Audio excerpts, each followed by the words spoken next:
ඔන්න දැන් අපි එනවා SMD resistors වලට. ඉතින් මම මෙතනදී කතා කරන්නේ numbers 3ක් තියෙන SMD resistors ගැන. හරිද? දැන් අපි අර ඉස්සෙල්ලා දැක්ක නේද preset දෙකක්. ඒ කියන්නේ අර මගේ presentation එකේදී ඔන්න ඕකේ අගයත් මේ විදිහටම තමයි හොයන්නේ. හරිද? අපි ඒක හොයන්නේ කොහොමද කියලා බලමුකෝ. දැන් හිතන්න මගේ ළඟ තියෙනවා මෙන්න මේ වගේ SMD resistor එකක්. දැන් මම මේක කියවන්නේ 104 කියලා. මේක කියවන්නේ 104 කියලා. හරිද? දැන් මේකෙදි කරන්නේත් මෙන්න මේ වගේ වැඩ. මම මේකෙදි මේ පළණියට තියෙනව නේද අංක දෙකක්. මේකේ මේ පළණියට තියෙනව නේද අංක දෙකක්. එක බිඳුව කියන අගය. ඔන්න ඕක මම පැත්තකින් ලියා ගන්නවා. එක බිඳුව. ඊට පස්සේ මෙන්න මේ අන්තිමට තියෙන එක. ඊට පස්සේ මෙන්න මේ අන්තිමට තියෙන ඉලක්කම භාවිතා කරලා මම බිඳු ගාන දා ගන්නවා. ඒ කියන්නේ පළවෙනි ඉලක්කම් දෙක ලියා ගන්නවා. අන්තිමට තියෙන ඉලක්කම පාවිච්චි කරලා ඒ ගානට බිඳු දා ගන්නවා. එහෙම නැත්නම් අර 10 බලයේ කතාවම තමයි. හරිද? එතකොට මෙතන එනවා ඕම් ලක්ෂයක් කියලා. ඔයගොල්ලන්ට මේක පේනවා ඇති. මේක දැන් කිලෝ ඕම් වලට හරව ගන්න මම 1000න් බෙදුවාම මේක එනවා කිලෝ ඕම් 100යි කියලා. 100යි k. ඔන්න 100යි k කියන රෙසිස්ටර් එක තමයි මෙන්න මේ 104 කියන අංකයෙන් නිරූපණය වෙන්නේ. හරිද?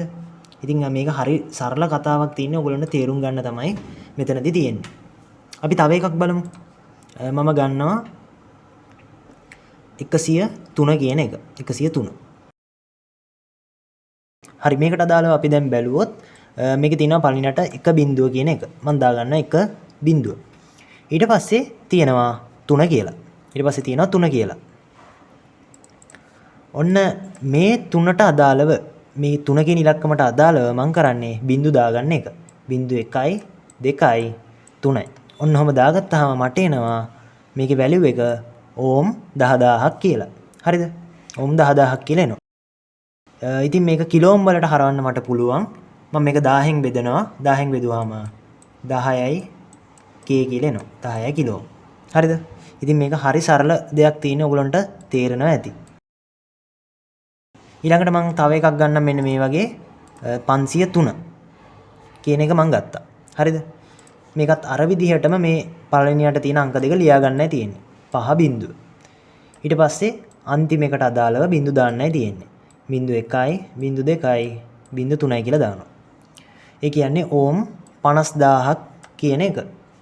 ඕම් 50000ක් කිලෝ ඕම් වලට හැරෙව්වහම මට එනවා කිලෝ ඕම් කීයක් කියලාද? කිලෝ ඕම් 50ක් කියලා. 50යි කේ රෙසිස්ටර් එකේ මේ SMD කෝඩ් එක වෙන්නේ 503 කියන එක. හරිද? ඉතින් ඔයගොල්ලන්ට පේනවාද මේක හරිම ලේසි අපට ලේසියෙන් මේක ඉගෙන ගන්න පුළුවන්.